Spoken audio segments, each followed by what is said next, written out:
Здравствуйте. На телеканале «Новый век» программа «Вызов 112» в студии Эльвира Фазлиева. И сегодня мы расскажем подробности вооруженного конфликта на улице Декабристов.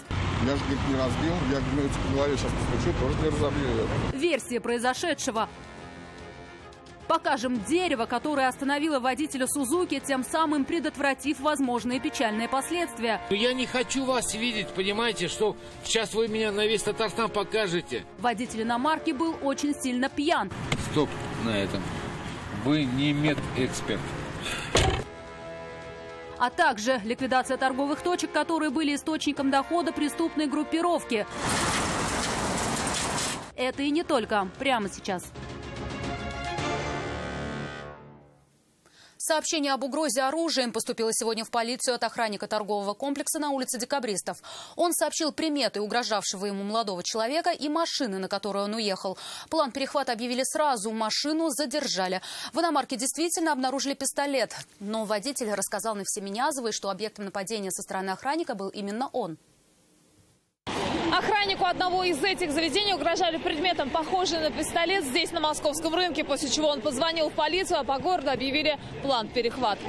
Искали Hyundai Solaris хэтчбэк коричневого цвета. Спустя пару часов иномарку остановили на проспекте Амирхана. Мужчина за рулем соответствовал приметам, которые дал полицейским охранник. Водитель рассказал, что на улице Декабристов был. Факт конфликта с охраной торгового комплекса подтвердил. Но уверял, напали как раз на него, а не наоборот. На меня напал охранник на московском рынке с предметом, похожим на пистолет.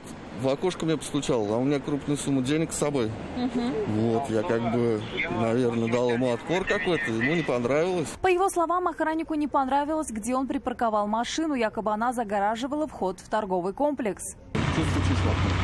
Я же, говорит, не разбил. Я, говорю, по голове сейчас постучу, тоже не разобью. Мужчина рассказал, что, дождавшись пассажира, уехал, да и конфликт к тому времени считал исчерпанным, но не знал, что охранник вызвал стражей порядка, написал на него заявление об угрозе оружием и уже давал показания в полиции. Следственная оперативная группа действительно обнаружила в иномарке пистолет. В настоящее время изъятое оружие направлено на экспертизу.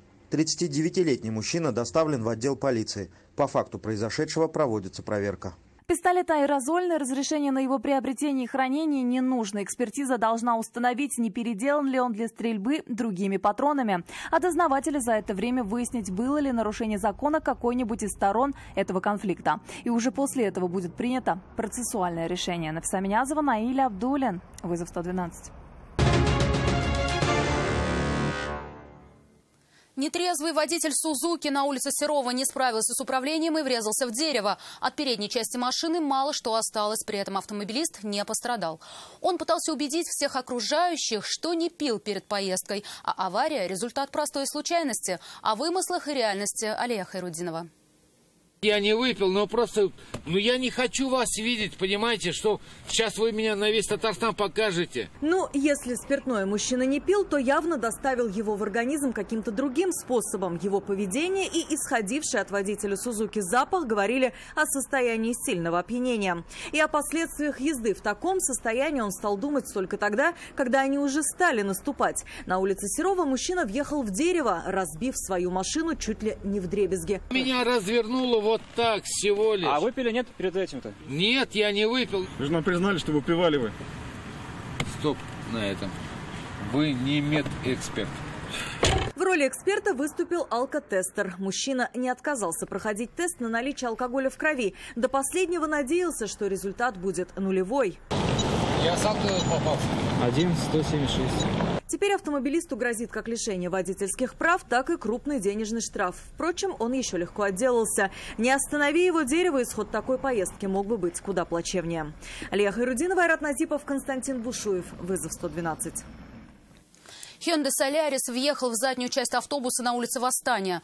Судя по всему, водитель иномарки отвлекся от дороги, а когда заметил остановившийся перед собой общественный транспорт, было уже поздно. И хотя легковушка получила значительные повреждения, ее водитель не пострадал. Крупную аварию с участием 5 машин устроила женщина на Кремлевской набережной в Казани. Она протаранила впереди стоящие автомобили, водители которых ожидали разрешающего сигнала светофора. Пострадала предполагаемая виновница ДТП. Ее осмотрели медики, но в больницу забирать не стали. Попытка избежать столкновения с одной машиной привело к столкновению 4 автомобилей. Серьезное ДТП произошло на перекрестке улиц Чистопольская и Бичурина. Водитель такси, уходя от столкновения с притормозившей впереди машиной, выехал на встречную полосу. Как потом он признался Веронике Гайнудиновой, надеялся, что все обойдется. После аварии ее участники незамедлительно вызвали на место происшествия бригаду скорой помощи. Медики осмотрели женщину-водителя Ниссана Кашкай, в машину которой пришелся лобовой удар. Госпитализация ей не потребовалась, других пострадавших не было. Всего столкнулись 4 машины. Аварию, по предварительным данным, спровоцировал водитель Kia Rio. Тормоза работали, но гололед, сами видите, погодные условия. Вы поздно заметили, может быть, или нет? Ну, и не то чтобы поздно я заметил, я уходил просто, чтобы в него полностью не въехать. Как объяснил таксист, он ехал за «Фольксвагеном», который быстро остановился. А сам водитель такси также быстро затормозить не смог. И, понимая, что через секунду врежется в остановившуюся машину, повернул руль влево, желая объехать препятствие. Но при этом все же, задев по касательной, «Фольксваген» выехал на встречную полосу, где лоб в лоб врезался в Ниссан Кашкай. Кроссовер, в свою очередь, отбросила настоящий сзади автомобиль. Вам не страшно было на встречку выруливать? Там уже пытался, я думал, может что-то сработать, но успею остановиться. На очередную смену водитель такси, скорее всего, выйдет не скоро. Машине необходим серьезный ремонт. Вероника Гайнудинова, Айрат Назипов, Константин Бушуев. Вызов 112. А на пересечении улиц Зорьги и Родины столкнулись «Лада» и «Киа». По предварительным данным, водитель иномарки стал разворачиваться. В этот момент перекресток проезжала отечественная машина. В аварии никто не пострадал. Оба водителя отправились в центр оформления ДТП своим ходом.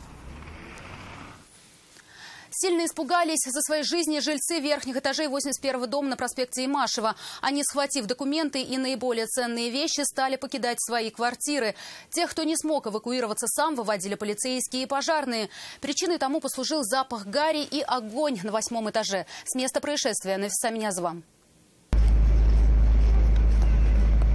Схватив только документы и ценные вещи, жители 81-го дома на проспекте Имашева покидают свои квартиры. Многие с детьми. Из-за холодов они не пошли в школы и детсады. Спустилась минут 10 назад с 12 этажа, она с 13-го. Пламя вспыхнуло на 8-м этаже. Огнеборцам удалось справиться с возгоранием за считанные минуты. Счетчики перегорели. Кто-то, видимо, перегрузил, и все счетчики вырубились. Все счетчики просто полетели. Ну, видимо, задымление, все из-за этого пошло. Но запах гари, я так понимаю, поднялся, да? Ну, судя по всему, люди говорят, что он задыхается, что, видимо, туда. Общая площадь пожара составила 2 квадратных метра. Сгорели вещи на лестничной клетке. Точную причину пожара теперь будут устанавливать дознаватели. Нафиса Минязова, Наиль Абдулин. Вызов 112. 62-летний мужчина погиб в огне во время пожара в селе Тихоновка Альметьевского района. Там на улице Речная сгорел гараж. Потушив пламя, огнеборцы обнаружили тело погибшего. Площадь пожара составила 24 квадратных метра. Предварительная причина возгорания – нарушение правил устройства и эксплуатации электрооборудования. 10 торговых павильонов и 3 шиномонтажа ликвидировали сотрудники отдела по борьбе с организованной преступностью с помощью ОМОНа, ГИБДД и Комитета потребительского рынка Казани. Эти торговые точки, как выяснили полицейские в ходе расследования одного уголовного дела, были установлены незаконно и приносили стабильный доход членам одного организованного преступного формирования. О том, почему был связан этот бизнес с преступностью, Салават Мухаммадуллин. 10 торговых павильонов и 3 шиномонтажных киоска перекочевали со своих мест на эвакуаторы. Все они располагались в Новосавиновском районе и, как считают полицейские, принадлежат одной из организованных преступных групп. В декабре 2020 года оперативники БОП задержали 4 участников преступного формирования, которые занимались вымогательством денежных средств у предпринимателей за возможность торговать на территории Новосавиновского района города Казани. Они, согласно уголовному делу, вымогали деньги у предпринимателей за право торговли на территории вблизи рынка на улице Адаратского. Те, кто отдавал им часть своей выручки, работал спокойно. Остальным предлагали договориться по-мирному. Мы сейчас, знаешь, что сделаем? Мы сейчас договариваемся по счету подземных. Подземные переходы есть? Мы сейчас по поводу них договариваемся. Сейчас мы договоримся по поводу подземных переходов. Если сейчас там все нормально будет, то есть подземки есть, подземные переходы, можно будет туда. По версии стражи порядка, от действий предполагаемых вымогателей пострадали 7 человек. Люди платили деньги, боясь за свое здоровье и жизнь. В общей сложности они отдали 580 тысяч рублей. В ходе расследования этого дела полицейские выяснили, что предполагаемые члены преступного формирования незаконно установили несколько торговых объектов, а также содействовали предпринимателям в установке павильонов, доход от которых затем шел в казну группировки. Эти объекты и были ликвидированы. Салават Мухаммадуллин, Нафиса Минязова, вызов 112. Это все, о чем мы успели вам рассказать. В студии была Эльвира Фазлиева. До встречи и не бросайте вызов судьбе. Вдруг она его примет.